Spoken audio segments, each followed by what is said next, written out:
नमस्कार दोस्तों, R O test series की इस वीडियो में आप सभी का एक बार फिर से हार्दिक स्वागत है। आज हम देखेंगे टेस्ट नंबर 97 को। तो चलिए शुरुआत करते हैं पहले प्रश्न से। पहला प्रश्न है कि क्वार्टजाइट चट्टानों का निर्माण निम्न में से किसके रूपांतरण से होता है। ऑप्शन ए है चूना पत्थर, बी बेसाल्ट, सी है डोलोमाइट या डी कांग्लोमेरेट। तो इस प्रश्न का जो सही जवाब होगा वो है ऑप्शन नंबर डी यानी कांग्लोमेरेट। दोस्तों, ये जो क्वार्टजाइट चट्टान है ये किस प्रकार के चट्टान है तो कायांतरित या रूपांतरित चट्टान है।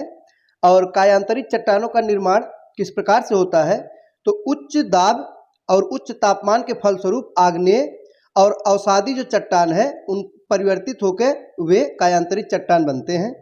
और जो क्वार्टजाइट चट्टान है इनका निर्माण कांग्लोमेरेट के रूपांतरण के फलस्वरूप होता है। अगला प्रश्न है, ज्वालामुखी एवं उनकी अवस्थित के संबंध में निम्नलिखित में से कौन सा युग्म सुमेलित नहीं है। तो आइए देखते हैं इसमें से कौन सा एक सही सुमेलित नहीं है। पहला है मेरापी ज्वालामुखी जो है ये इंडोनेशिया में है, बिल्कुल सही है। दूसरा है मौना लोवा हवाई द्वीप अमेरिका में स्थित है, यह भी सही है। सी है विसुवियस पर्वत, ये जो ज्वालामुखी पर्वत है कहाँ है, इटली में, यह भी सही है। डी है क्राकाटाओ म्यांमार दिया गया है दोस्तों, यह सही सुमेलित नहीं है। जो क्राकाटाओ है यह एक प्रसुप्त ज्वालामुखी है जो कि इंडोनेशिया में अवस्थित है। तो ऑप्शन नंबर डी यही सही सुमेलित नहीं है। इस प्रश्न का सही जवाब होगा ऑप्शन नंबर डी। अगला प्रश्न है, निम्न में से कौन सा वलित पर्वत का उदाहरण नहीं है। तो इसमें से ब्लैक फॉरेस्ट यह वलित पर्वत का उदाहरण नहीं है। सही जवाब होगा option number B black forest. दोस्तों, जो ब्लैक फॉरेस्ट है यह एक ब्लॉक पर्वत का उदाहरण है, बाकी के तीनों वलित पर्वत है जिनमें हिमालय, रॉकीज, एटलस शामिल है। आगे है, निम्न में से कौन सी एक प्राकृतिक झील का उदाहरण है। तो दोस्तों, राकसताल जो झील है यह एक प्राकृतिक झील है। तो सही जवाब है ऑप्शन नंबर डी। बाकी के जो तीनों है वे प्राकृतिक झील नहीं है, ये कृत्रिम झील है। अगला प्रश्न है, निम्नलिखित द्वीपों के लिए बड़े से छोटे क्रम के अनुसार उचित विकल्प कौन सा है।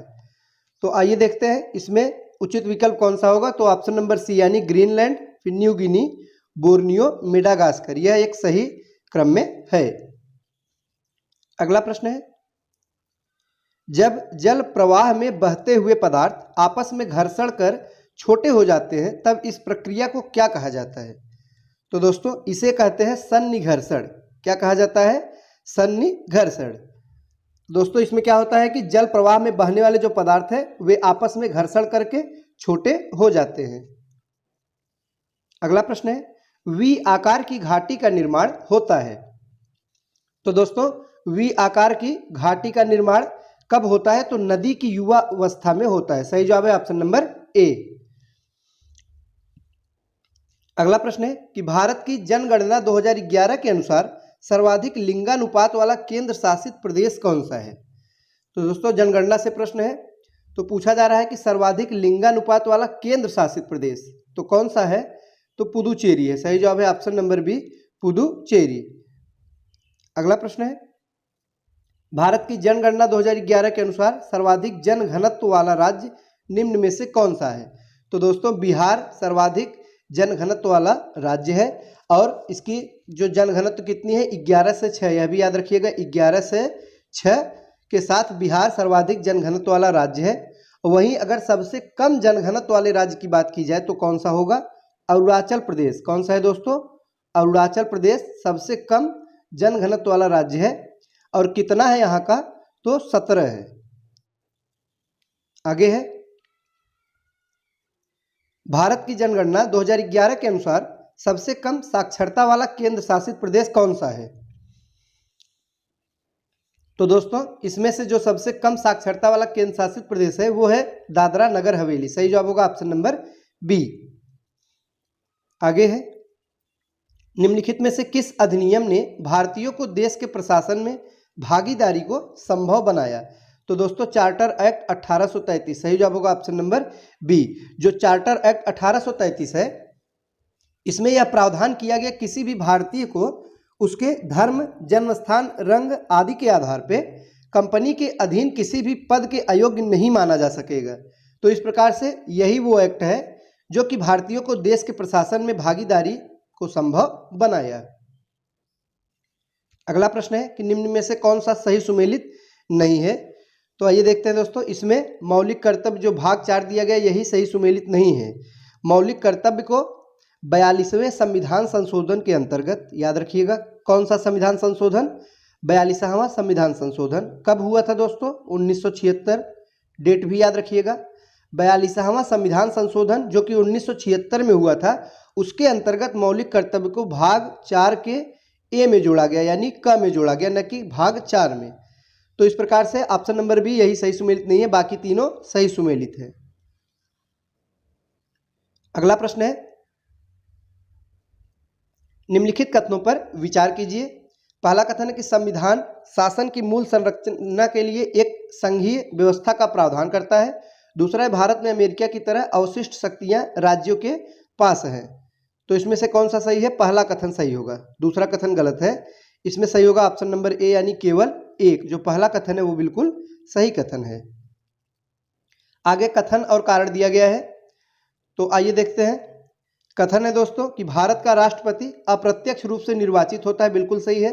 जो राष्ट्रपति का निर्वाचन होता है दोस्तों वो अप्रत्यक्ष रूप से होता है, एकल संक्रमणीय पद्धति के अनुसार।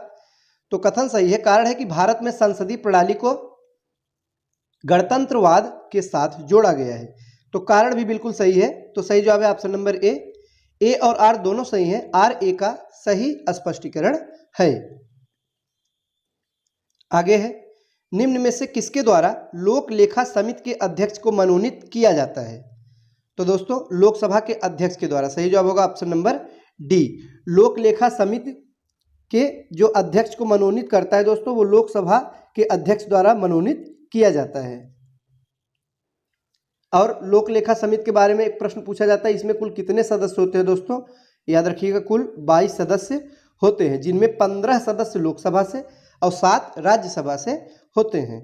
आगे है, निम्न में से कौन संविधान की 6ठी अनुसूची में शामिल नहीं है।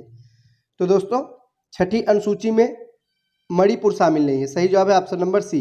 कौन कौन से राज्य शामिल है, असम, मेघालय, त्रिपुरा और मिजोरम। याद रखिएगा चारों नाम परीक्षा में कई बार पूछ लिया जाता है। तो 6ठी अनुसूची में जो 4 राज्य शामिल है उसमें है असम, मेघालय, त्रिपुरा और मिजोरम। मणिपुर इनमें शामिल नहीं है। अगला प्रश्न है कि सूची 1 को सूची 2 से सुमेलित कीजिए। दोस्तों राज्य और लोकसभा सीटों से संबंधित प्रश्न है, तो आइए देखते हैं।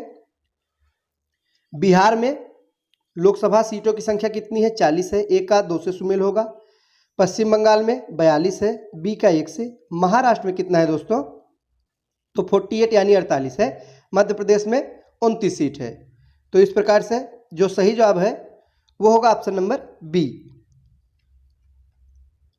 अगला प्रश्न है कि प्राक्कलन समिति के सदस्यों का कार्यकाल होता है। तो दोस्तों प्राक्कलन समिति के सदस्यों का कार्यकाल कितने वर्षों का होता है ये पूछा जा रहा है, तो 1 वर्ष। सही जवाब होगा ऑप्शन नंबर सी, 1 वर्ष। दोस्तों 1 वर्ष के लिए इसका कार्यकाल होता है और इसमें लोकसभा के कुल 30 सदस्य होते हैं। अभी याद रखिएगा कितने, 30 सदस्य होते हैं और राज्यसभा के सदस्यों को इसमें शामिल नहीं किया जाता। और एक प्रश्न पूछा जाता है कि लोक लेखा समिति की जुड़वा बहन किसे कहते हैं, तो प्राक्कलन समिति को ही कहा जाता है। आगे है, निम्न में कौन सुमेलित नहीं है। तो दोस्तों पहले में दिया गया भाग 20 संविधान संशोधन है, इसके तहत सही है। बी है भाग 17 में राजभाषा है, यह भी सही है।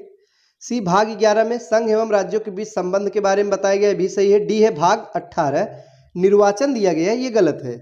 संविधान के भाग 18 में आपात उपबंध है, आपातकालीन, आपात उपबंधों का इसमें विवरण है, न कि निर्वाचन का। इस प्रकार से जो सही सुमेलित नहीं है वो है ऑप्शन नंबर डी, और इस प्रश्न का सही जवाब ऑप्शन नंबर डी होगा। तो दोस्तों ये थे आज के महत्वपूर्ण प्रश्न। वीडियो अच्छा लगा हो तो लाइक करें। मिलते हैं अगले वीडियो में कुछ नए नए प्रश्नों के साथ, तब तक के लिए नमस्कार।